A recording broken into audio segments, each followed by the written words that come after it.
إن الحمد لله نحمده ونستعينه ونستغفره ونعوذ بالله من شرور أنفسنا ومن سيئات أعمالنا من يهد الله فلا مضل له ومن يضلل فلا هادي له أشهد أن لا إله إلا الله وحده لا شريك له وأشهد أن سيدنا محمدا عبده ورسوله لا نبي بعده اللهم صل وسلم وكرم وعظم وبارك على سيدنا محمد وعلى آله وصحبه أجمعين أما بعد فيا أيها الناس أوصيكم وإياي نفسي بتقوى الله وطاعته لعلكم تفلحون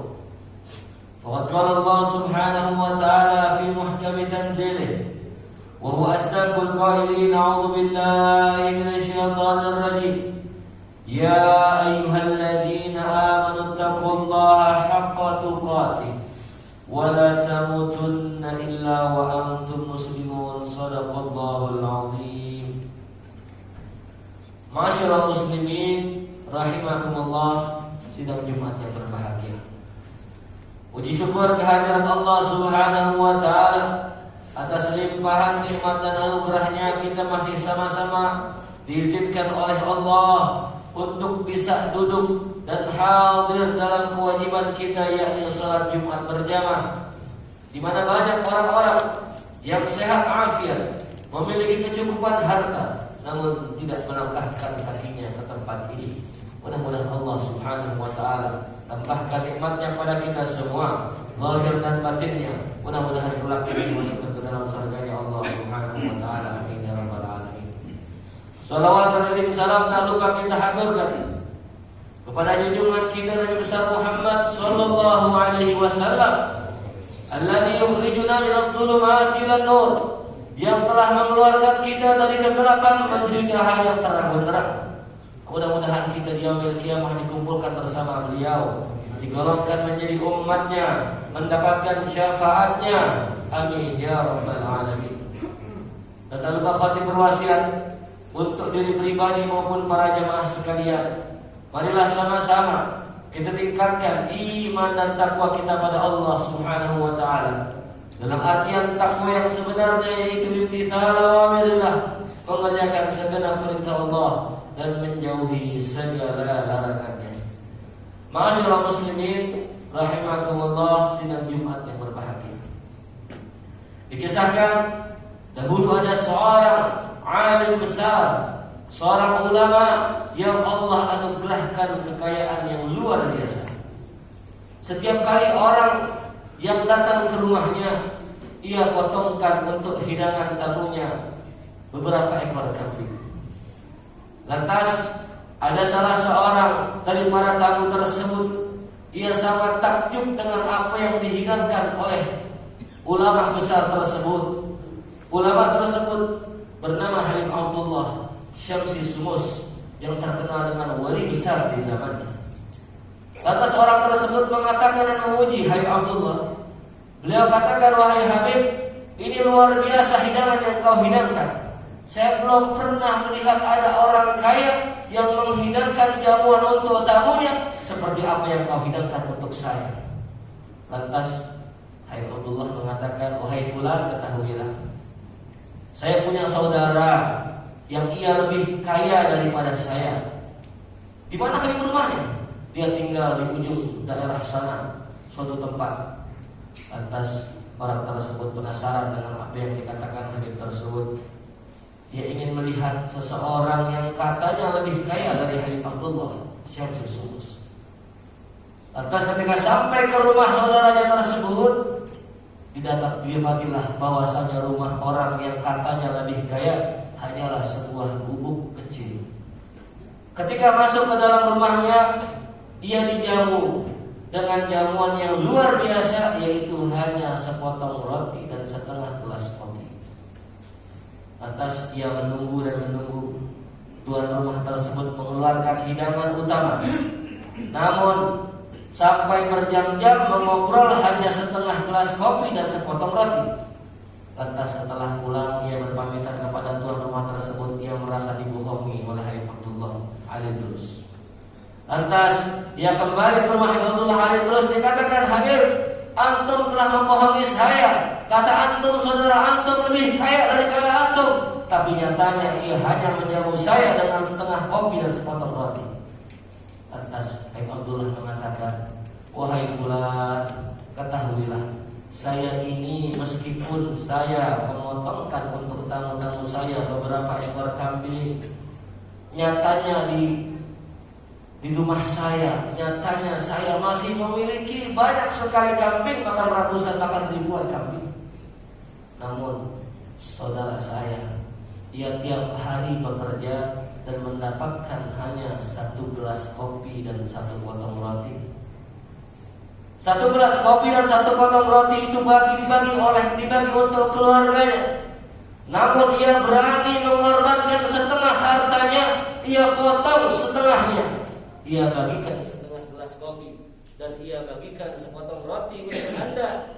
Berarti ia lebih banyak sedekahnya dan lebih kaya dari saya, karena saya tidak mensedekahkan setengah harta saya dan dia mensedekahkan seluruh hartanya, sebagian hartanya untukmu.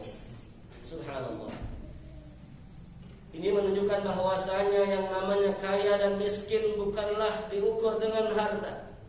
Kaya miskin bukanlah diukur daripada apa yang ia miliki dan ia punya. Namun kaya dan miskin dilihat dari seberapa besar ia berani mengeluarkan hartanya untuk orang lain di jalan Allah Subhanahu wa taala. Masyaallah muslimin rahimakumullah. Berapa banyak sekarang orang-orang yang kaya, memiliki banyak harta, namun tidak berani untuk bersedekah di jalan Allah Subhanahu wa taala. Lain dengan orang-orang kaya di zaman Rasulullah sallallahu alaihi wasallam. Para sahabat Rasulullah sallallahu alaihi wasallam seperti Sayyidina Abu Bakar Siddiq radhiyallahu an, suatu hari beliau datang kepada Nabi kita Muhammad sallallahu alaihi wasallam bersama Sayyidina Umar bin Khattab radhiyallahu an. Sayyidina Umar bin Khattab radhiyallahu an datang kepada Rasulullah binisfi amwalih. Beliau datang dengan setengah hartanya. Dalam riwayat diceritakan Sayyidina Umar bin Khattab radhiyallahu an merasa bahagia karena sudah mensedekahkan setengah hartanya untuk Rasulullah, dan dia merasa bahwasanya sedekahnya sudah adalah sedekah yang paling banyak. Nyatanya Sayyidina Abu Bakar Siddiq radhiyallahu anhu ketika datang kepada Rasulullah setelah Umar bin Khattab mensedekahkan sebagian hartanya, beliau datang bi jami'i amwali, beliau datang dengan seluruh hartanya dan mengatakan, ya Rasulullah, ini semua hartaku berikan padamu ya Rasulullah. Subhanallah. Lantas Rasul takjub dan Rasul kaget dengan kejadian tersebut. Rasul bertanya kepada Abu Bakar Siddiq radhiyallahu anhu, ya Abu Bakrin, ma abqaita li ahlik? Wahai Abu Bakar, apa yang kau sisakan untuk keluargamu di rumah? Lantas Abu Bakar As-Siddiq radhiyallahu anhu mengatakan, ya Rasulullah, abqaitu lahumullah wa rasul. Saya sisakan untuk mereka Allah dan Rasulnya. Subhanallah. Adakah orang yang kaya yang seperti Abu Bakar Siddiq radhiyallahu anhu di zaman sekarang ini? Dia mensedekahkan semua hartanya, semua asetnya untuk pejuang-pejuang Allah. Adakah mereka yang seperti Umar bin Khattab yang bersedekah dengan setengah hartanya untuk pejuang-pejuang di jalan Allah?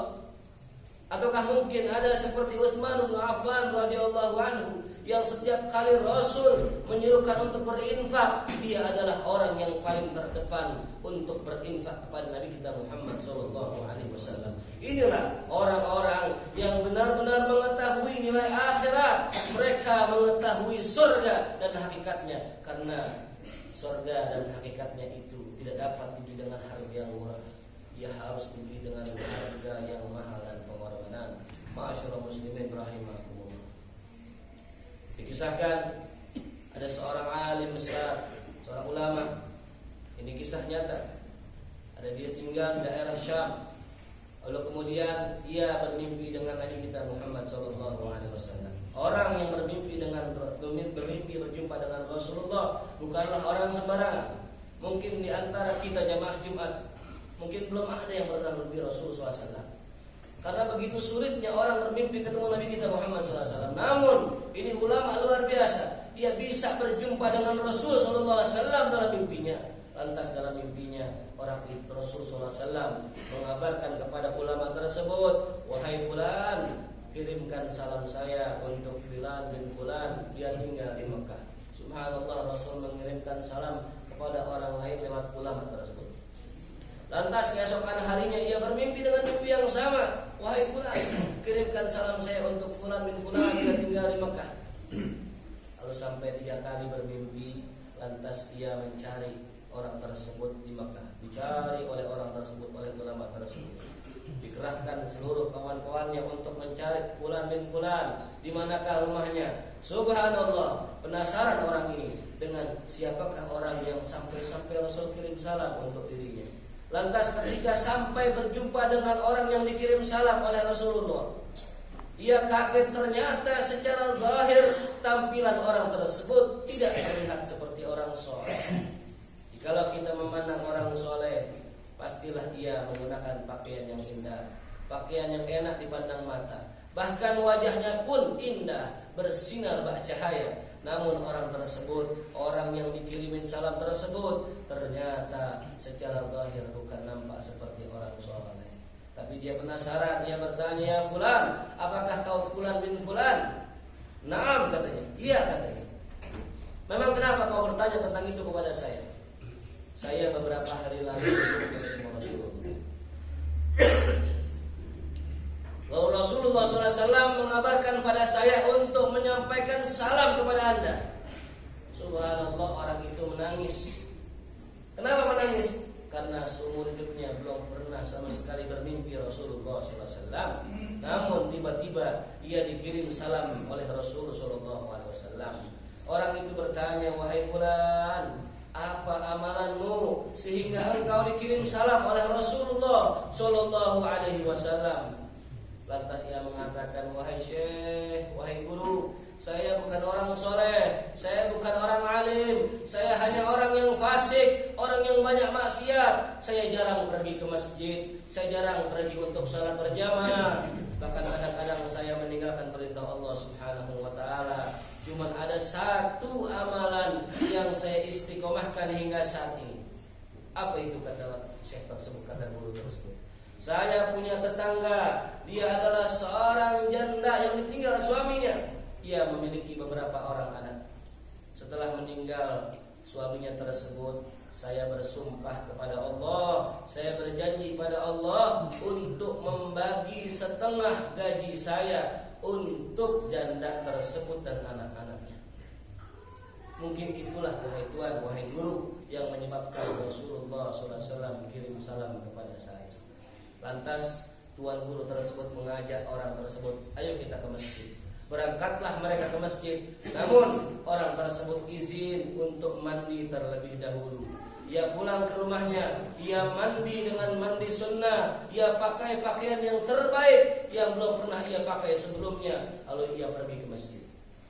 Sampai di depan masjid ia menangis dan menangis dan menangis, tak tahu kenapa hatinya menangis. Lantas ketika masuk Masjidil Haram, ia sholat, rakaat pertama penuh dengan tangisan, rakaat kedua pun bernangis, sampai rakaat keempat ia menangis dan bahkan di sujud terakhir nyawanya dipanggil oleh Allah, dicabut oleh Allah Subhanahu wa taala, ia berjumpa dengan Allah Subhanahu wa taala. Akhir yang sangat indah buat orang yang tak tampak orang soleh, namun ia memiliki amalan yang luar biasa, yaitu memperhatikan urusan janda dan orang miskin.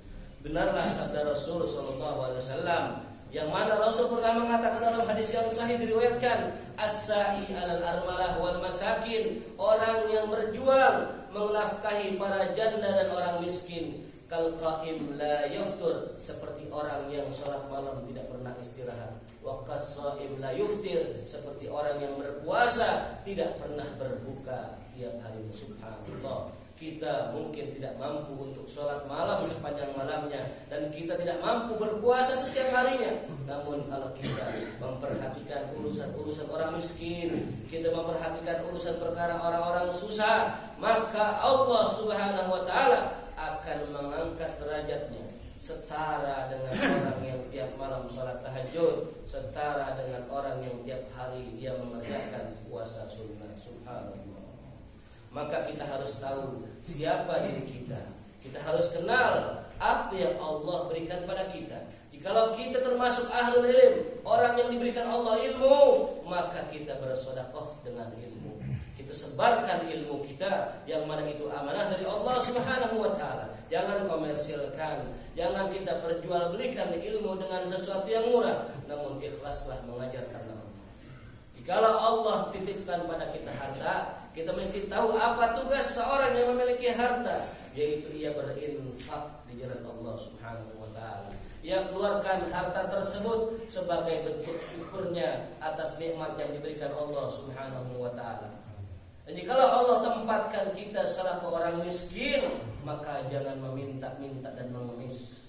Akan tetapi kita bersabar dan bertawakal kepada Allah Subhanahu wa taala. Itulah halus sahabat di zaman Nabi sallallahu alaihi wasallam. Itulah keadaan para sahabat di zaman Rasulullah sallallahu alaihi wasallam.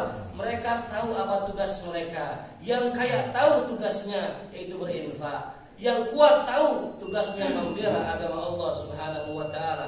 Dan yang memiliki harta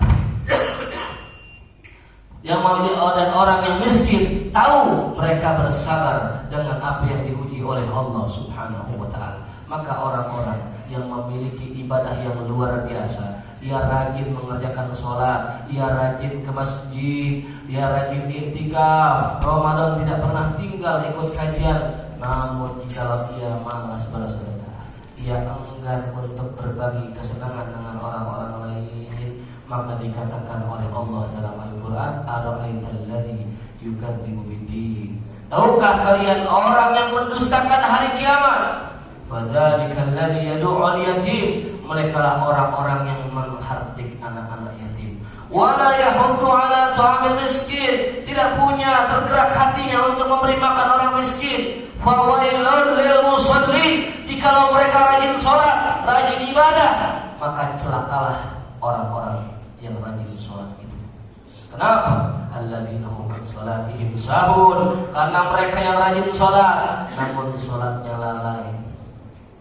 Alladzina hum yura'una wa yamna'una al-ma'un. Dan sholatnya itu riya, dan dia tidak suka berbagi perkara yang manfaat dengan umat Nabi Muhammad SAW. Maka barometer kesuksesan seseorang, benarnya seseorang adalah hablum minallah wa hablum minan nas. Jikalau kita baik hubungan kita kepada Allah, maka baik pula hubungan kita kepada manusia. Mudah-mudahan khutbah yang singkat ini menggerakkan hati kita untuk berbagi kepada orang lain. Dikatakan oleh ulama, man as'adun nas, siapa orang yang paling bahagia adalah man as'adan nas, orang yang pintar membahagiakan orang lain. Tak perlu rumit, tak perlu sulit. Nabi mengajarkan ketika sampai ke kota Madinah, awal kata kalimat yang diucapkan Rasulullah SAW begitu indah. Rasul mengatakan ketika sampai kota Madinah, sahabat pengen mendengar kalimat apa yang pertama kali diucapkan Rasulullah. Rasul katakan, ya ayuhan nas, afshus salam, tebarkanlah salam. Wa atimut ta'am, berikanlah orang lain makanan. Wasilul arham, sambunglah silaturahim. Wasallu fil lail wan nasu niyam, dan salatlah di malam hari sedang manusia semuanya tertidur. Ada 4 perkara yang diajarkan Rasulullah ketika Rasul sampai ke Madinah. Yang pertama mengucapkan salam, yang kedua memberi makan, yang ketiga menyambung silaturahim. 3 yang pertama kata ulama adalah hablum minan nas, dan yang keempat baru hablum minallah. Itu menunjukkan bahwa kita harus mendahulukan hablum minan nas sebelum hablum minallah. Kenapa? Kunci kita sampai kepada Allah adalah baik hubungan kita dengan manusia. Maka tak sempurna orang yang baik hubungannya kepada manusia namun tak baik kepada Allah, begitu pun sebaliknya. Mudah-mudahan khutbah singkat ini memberikan manfaat buat kita semua dan masuk ke dalam sanubari kita sehingga menggerakkan badan kita, diri kita untuk semakin dekat kepada Allah Subhanahu wa taala. Mudah-mudahan orang-orang yang berinfak di jalan Allah ditambahkan hartanya, diluaskan rezekinya, ditambahkan kekayaan hatinya. Mudah-mudahan orang-orang yang diberikan oleh Allah kemiskinan, Allah berikan kesabaran, ketabahan dan kesyukuran kepada Allah Subhanahu wa taala. Amin. يا رب العالمين. أعوذ بالله من الشيطان الرجيم. بسم الله الرحمن الرحيم. والعصر إن الإنسان لفي خسر إلا الذين آمنوا وعملوا الصالحات وتواصوا بالحق وتواصوا بالصبر. بارك الله لي ولكم في القرآن العظيم ونفعني وإياكم بما فيه من الآيات والذكر الحكيم وتقبل مني ومنكم تلاوته إنه هو السميع العليم. أقول قولي هذا وأستغفر الله العظيم لي ولكم ولسائر المسلمين والمسلمات فاستغفروه إنه هو الغفور الرحيم. الحمد لله رب العالمين وبه نستعين على أمور الدنيا والدين والصلاة والسلام على سيدنا محمد سيد المرسلين وعلى آله وصحبه أجمعين. أما بعد فيا أيها الناس أوصيكم وإياي نفسي بتقوى الله وطاعته لعلكم تفلحون. فقال تعالى إن الله وملائكته يصلون على النبي يا أيها الذين آمنوا صلوا عليه وسلموا تسليما. اللهم صل وسلم وكرم وعظم وبارك على سيدنا محمد سيد المرسلين وعلى آله وصحبه أجمعين. وارض اللهم عن الأربعة الخلفاء الراشدين أبي بكر وعمر وعثمان وعلي وعن بقية الصحابة والتابعين والتابع التابعين لهم بإحسان إلى يوم الدين. وارحمنا معهم برحمتك يا أرحم الراحمين. اللهم اغفر للمسلمين والمسلمات والمؤمنين والمؤمنات الأحياء منهم والأموات إنك سميع قريب مجيب الدعوات يا قاضي الحاجات. اللهم سلمنا والمسلمين اللهم سلمنا والمسلمين اللهم سلمنا والمسلمين واهلك أعداء الدين والف بين قلوب المؤمنين. اللهم ادفع عنا البلاء والوباء والزلازل والمحن ما ظهر منها وما بطن. حسبنا الله ونعم الوكيل نعم المولى ونعم النصير ولا حول ولا قوة إلا بالله العلي العظيم. ربنا آتنا في الدنيا حسنة وفي الآخرة حسنة وقنا عذاب النار. وصلى الله على سيدنا محمد وآله وصحبه وسلم والحمد لله رب العالمين. إن الله يأمر بالعدل والإحسان وإيتاء ذي القربى وينهى عن الفحشاء والمنكر والبغي يعظكم لعلكم تذكرون. فاذكروا الله العظيم يذكركم واشكروا على نعمه يزدكم ولذكر الله